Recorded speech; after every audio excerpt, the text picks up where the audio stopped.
Sejam todos muito bem-vindos a mais um Condomínio em Pauta. O assunto de hoje é destituição do síndico. Os nossos convidados são Dr. Alfredo Pazanise, advogado, especialista no segmento condominial. Seja muito bem-vindo. Obrigado, Ricardo. Tudo bom? Tudo bem.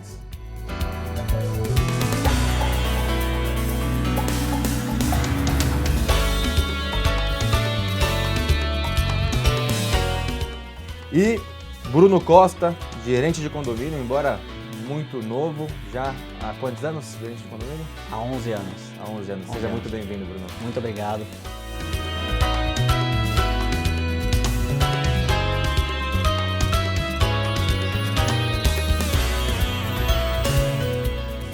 Doutor, vou começar com você.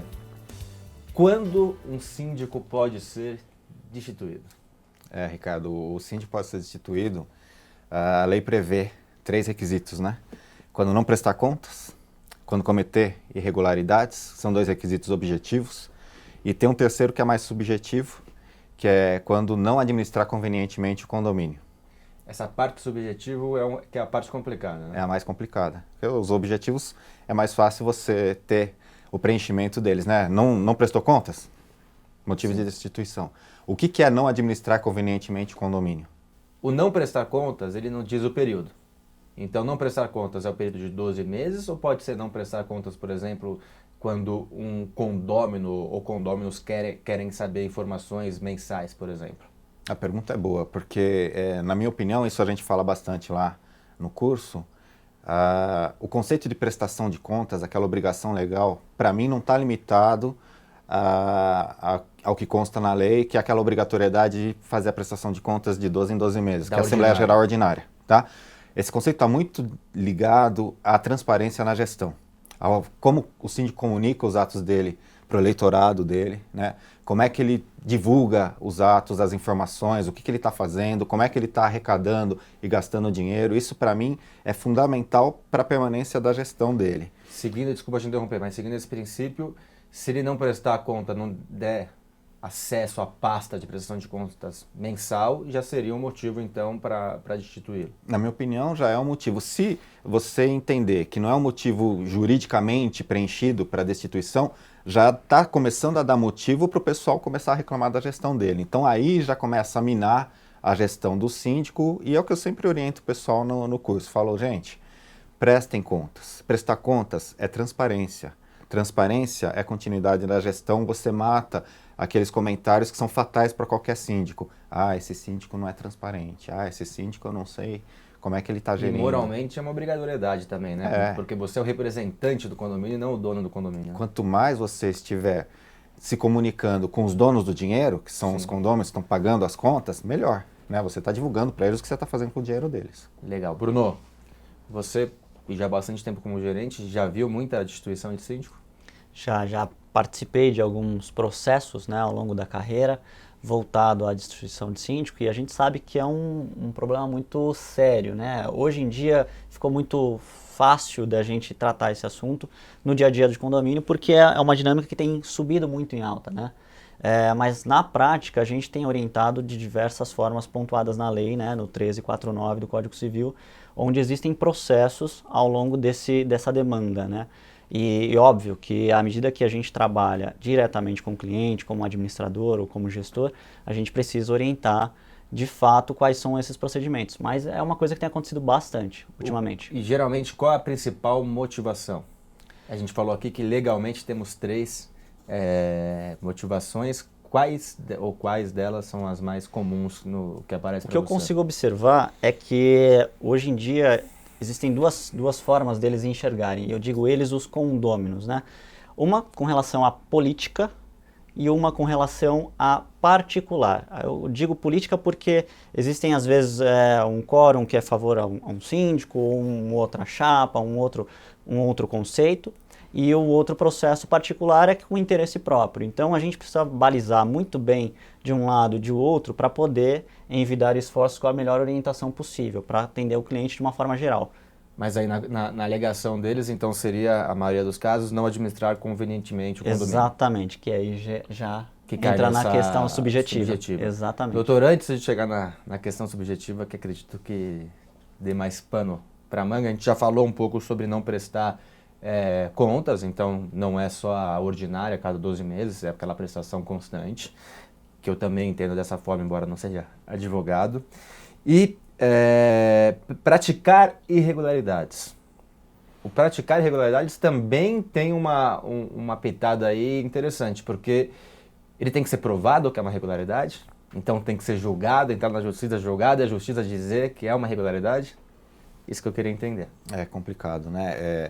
Tô fazendo perguntas bem... Eu acho que o melhor órgão julgador para analisar essas irregularidades é sempre a Assembleia Geral de Condôminos, né? Eles é que vão analisar se de fato o síndico praticou ou não alguma irregularidade, né?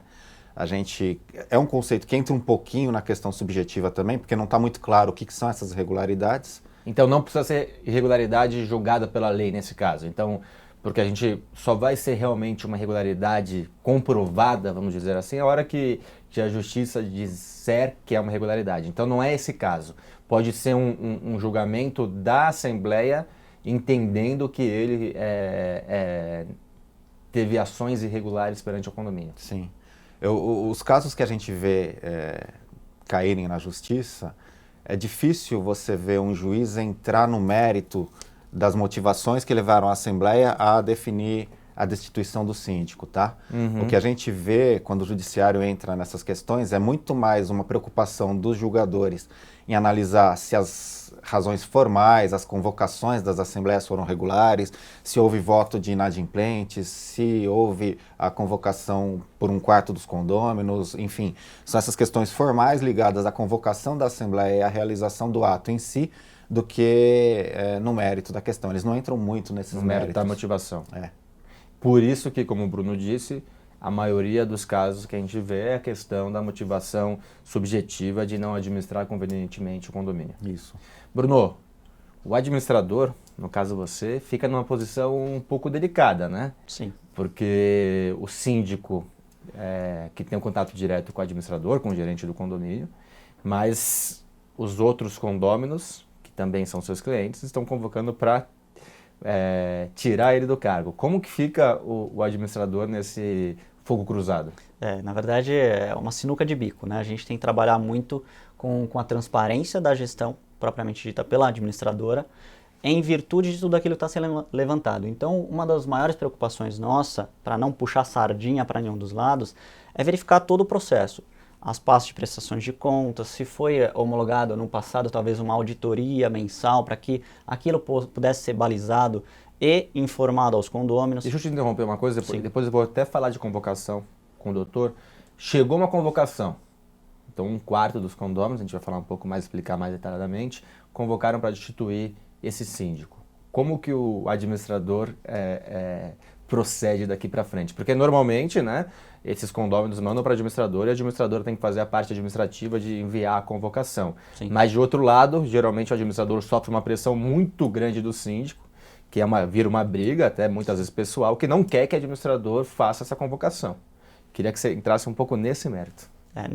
Nesse processo onde já chegou em vias de fato, em que a administradora geralmente recebe esse 1/4 no mínimo das assinaturas dos proprietários, adimplentes, a gente recebe a demanda, informa quais são os procedimentos a serem adotados dali em diante administrativamente e obviamente faz com que o síndico tenha ciência desse processo. Vocês e aí informam ele que... A gente fundamenta, nós recebemos essa demanda, existe todo o procedimento que já foi analisado previamente, está de acordo com a questão legal e infelizmente nós não podemos tendenciar ou burlar ou barrar uma demanda advinda do condomínio, porque o que a gente sempre preza, e eu tenho isso como particular, é que o condômino de hoje é o síndico de amanhã.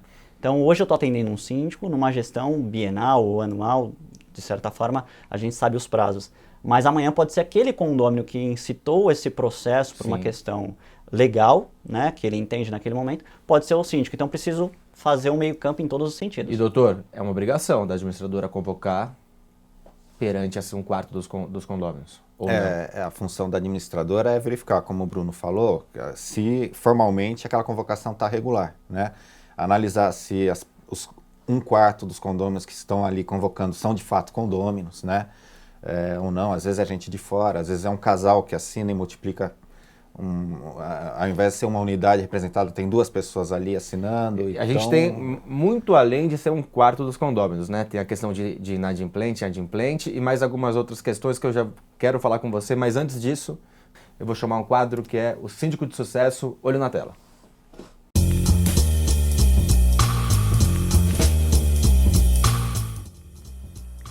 Meu nome é Fabiana Santos, eu sou síndica profissional, atuo na cidade de São Paulo e presto consultoria também na região do Litoral Paulista.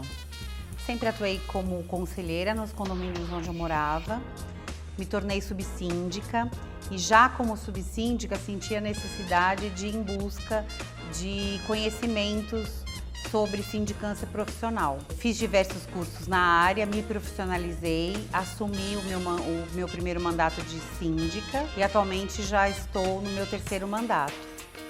A qualificação do síndico profissional é muito importante. Ele deve saber das leis, das normas, para poder ter uma boa atuação em seus condomínios. Atualmente eu sou síndica em um condomínio clube de 17 mil metros quadrados, abri uma empresa de síndica profissional e estou em busca de novos condomínios. Eu tenho muito prazer e satisfação em realizar o trabalho que eu faço nos condomínios. É muito bom ver o retorno com a satisfação dos moradores em ter um condomínio organizado e prazeroso de morar. O futuro do síndico profissional é uma área muito promissora e os bons síndicos e os qualificados terão um caminho de sucesso.